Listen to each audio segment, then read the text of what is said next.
Just relaxing, getting ready for the night, and unwinding a renegade. And I'm watching some YouTube channels on my phone. And it is sad that, many people who do make creative videos on here, they do different, they call them patriotic or Patreon it. Something with a P accounts, I guess that you donate to them, and there's nothing wrong with that if that's what they want to do, but it does seem like a little bit like a hustle. It feels a little bit like being back in the church days where, you learn a lot spiritually, but then you also, in the back of your mind, you say, is this guy hustling me? You don't know. You don't know if it's the real deal or if you are getting hustled. I mean, it's tough because, I understand from a creator standpoint, they are giving their art, right? So they're creating a form of entertainment by making videos and you're getting something from it, depending on what type of YouTube channel you're watching. Recently, obviously, I've been into Nomad uh, video channels, people talking about living out of their car, living out of an RV or travel trailer, and some of those channels they do a good job of documenting where they go, the different sites and tourist spots, and et cetera, et cetera. And some people focus solely on their personal journey, and the camera's mainly pointed at them. And some people document the process, okay, right, how to set up your RV, how to find parking, how to, work on, hooking it up to electric or solar, etc. So there's different people that come at you with different angles. And I do believe, for the most part, like anything, I mean, a lot of them are just really interested in sharing their journey and being creative, etc., etc. But, it does always, it makes you question, you don't want to get misled from the standpoint of getting suckered into giving people things, or even if you don't want to give them things, you just feel like, is this guy or this girl? Because I've seen a lot of girls, and that was the one I was recently watching, was a girls channel. I'll never mention a person, 'cause it's not about that. But I've seen it, guys and girls, and it just feels like a hustle, which is sad. That's like I say, to me, that's why I always worked. I always have worked, because asking for donations, even when I was into spirituality in a church and having my own ministry, I always cringed at asking for donations. And that's why and that's why I've always worked, because I don't want to have to rely on donations or ask for them, because I just feel like, look, everybody in this world, 90% of people in this world are struggling, financially, and of course people always have extra money, but it's just tough to give somebody money. It's like, just like a friend, family, whoever, you give somebody money and then the next week they're going on vacation, and, you have a hardship and you're like, what the fuck, I just gave this person money and they're going on vacation. And I've been on both sides of that coin. So, tonight I'm just sharing my thoughts. I'm in the Renegade, got my fan blowing, uh, and that's it. I wanted to share my thoughts on that. Same thing again with church. You're in church, but it's a catch-22, right? Because you are in a church environment. You're learning something spiritually, and you're getting something from it, and you're growing.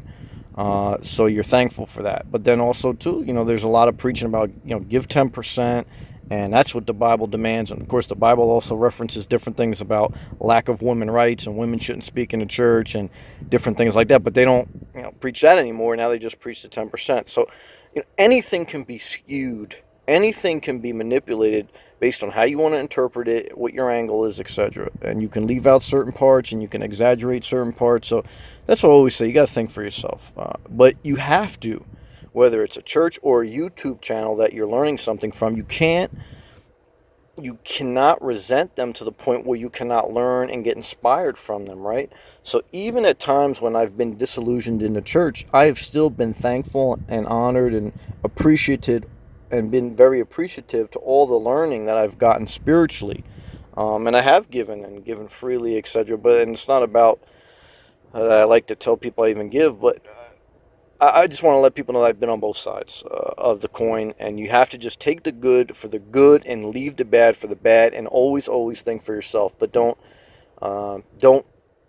mock people, and don't try not to, be mean spirited. That's the best way I can describe it. And same thing again with YouTube channels. It's like A lot of people out there hustling to do whatever, and you have to just look. They're also sharing their life, which is bold, and you can learn something from them. You can get inspired from them.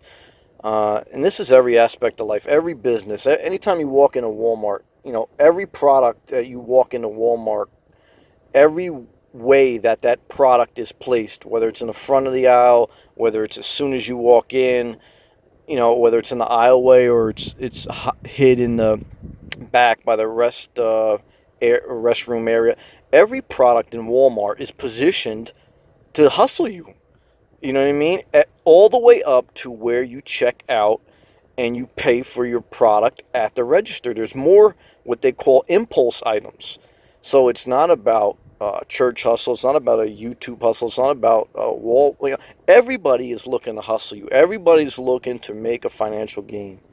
So what is then the point? I guess I'm trying to leave in this video as I share my thoughts with you and my journey with you is that I would say my personal opinion and perspective is earn your own living and try to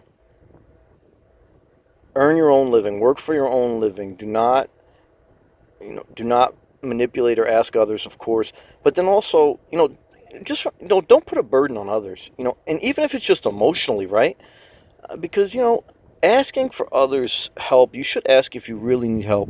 But if you're over, I don't know, I could see why some people do it, and but I would just say try to earn the best you can your own living. But creative people, people that make art, they kind of, I guess they wouldn't be able to make that art without donations, and maybe the same thing spiritually. So it's a tough call. It's a tough call. But I guess I also would then just say, then what is my message? My message is I understand, because I feel the same way that everybody else feels when somebody asks for donations, and I will never. This is what I will say with boldness. I will never give a donation out of out of being reluctant. Okay, if I feel pressured or if I feel I'm not buying into whatever, I'm not giving a dime. And I encourage everybody else to do the same. If you freely want to give, and if you are freely willing to give a donation for whatever it is, spiritual thing, or yoga thing, whatever it is, children's hospital, whatever, because a lot of those children's hospitals, they're hustling too. All right, I don't want to. Okay, those children's hospitals. I mean, how many times have you given to the children's hospitals? What's changed? Nothing's changed really. I mean, I don't know. In my opinion, for the most part, of course, some things have changed. But look, you donate to the children's hospital, and your insurance premiums go up every year. So who ends up winning?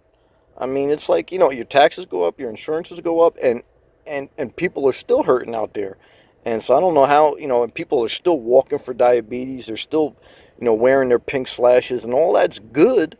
But you're getting jammed from every angle. People got their hand in your pocket. So give when you freely feel willing to give and you want to give. Do not give anything if you feel pressured or if you feel manipulated. That's my message. That's my message. Think for yourself and don't let somebody else pull or tug at your emotional strings. Think for yourself and stay inspired.